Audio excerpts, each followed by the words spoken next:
Hey everyone, it's Casey here from MBSPro. This is a quick tour video of our new user interface. So we've updated the user interface mainly in the context of our new My Health Record integration, which is coming out. So we had to move some things around just so we can see everything a bit easier. What that'll entail is a whole lot of clinical data, so things like pathology, imaging, and documents. So things like shared health summaries, documents from pharmacy, discharge summaries, so on and so forth. So there's a ton of stuff that'll go in there, which will go into this clinical tab up here. So there'll be a few little changes with that. But I want to walk you around some of the other changes that we've got. So overall, we've moved the start button into the top right. You can see that my microphone here is moving, so that means it can hear me, which is great. So that's an easy way to say, is it actually working? Then you can start your consult, and then you can select if it's like a telehealth, where it will listen to the microphone from the incoming person, that you're on Zoom or something like that, or just normal sort of transcription. We've moved a few of these buttons up the top. So you've got your dictate button, your upload button, which you can upload, documents, PDFs, images, blah, blah, blah, and it'll extract the contents and put it into your context. We've also got this assessment button, which is things like K10, GAD, MMSE, things like that. So you can click on that. It'll bring up something and quickly do the questions and answers, and it'll input it into the context to input it into your final summary. Up the top, you've also got our problem list. So what we've essentially the theme is that everything that you need to change is along this top row to keep it all sort of together. So you've got your problem list. This is just your notes and templates, which you can still edit via edit template, and it'll take you to our editor. You've got all of our languages, so 100 plus different languages that you can utilize for this.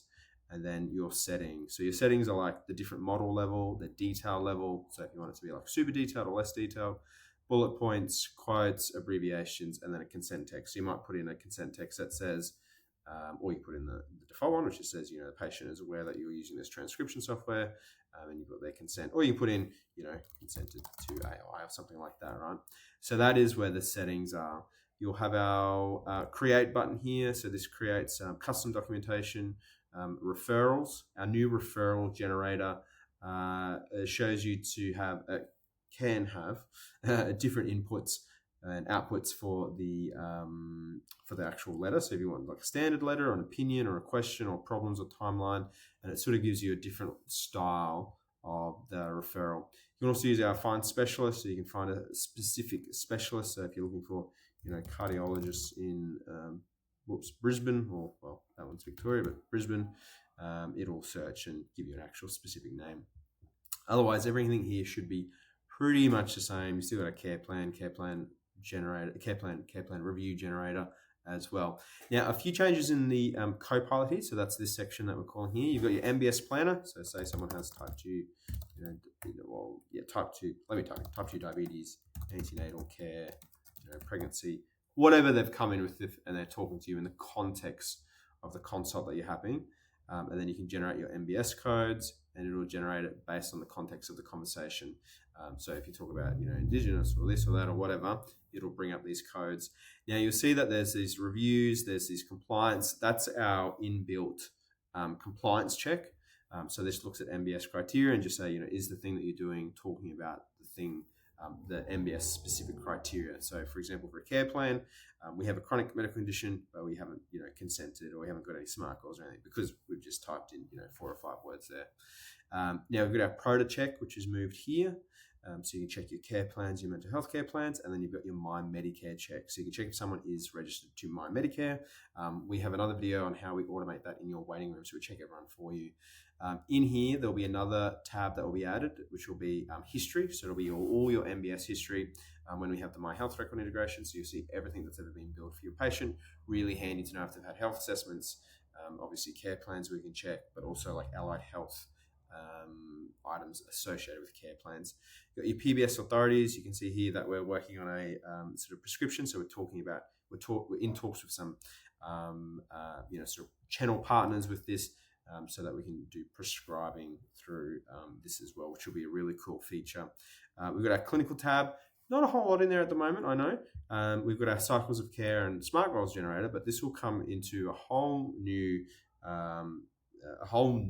thing with all your documents, medications, imaging pathology, blah, blah, blah, blah, blah, which will go in here. We're going to move some other things around too. So I know the user interface is a bit different. It's changing. It's just to accommodate a lot more of what we're becoming, being an AI intelligence like health layer. So sitting above your EMRs, pulling out a lot of data from things like My Health Record, Services Australia, etc., and just providing you with more information about your patient. So this will change slightly as well, where we'll have all the bloods, imaging, etc. in here. I do have another video on My Health Record, which we'll link. We'll send this out in an email and we'll link as well, so you can see where it's going. And then our research function. So this has changed a little bit as well. Essentially, what we've got is a better input of our resources and references. So it'll give you better information. It'll provide you better references as to where it got that information from. And it will also give you either faster or slower answers based on how much you want it to, like, do a thorough review. So I find that, even quick or standard is pretty good when I'm just like, what's the dose of that medication, and in depth is something that you might do for like a, more like literature review type thing. So that's to give you different types of answers. You can start a new chat, or you can look at your saved chats. Now the saved chats will come into play when we're doing our CPD. So we're applying for a CPD home. That's over here. That's not going to be coming to fruition until at least September, because we're waiting on AMC to give us accreditation. But essentially all of this will be tracked through your CPD home, and we will be your CPD home. So that is useful as well. Now we've got our browse. This is our resources. We've combined these. So resources are things like, we've got information sheets from like Queensland Health, Gene Hales, like all these free information sheets that you can click on and email to your patient. But we've put them in research, which is our like clinical decision support tool, which we are applying for TGA application as software as a medical device, because we'll be making a lot more recommendations with our clinical information that we're grabbing.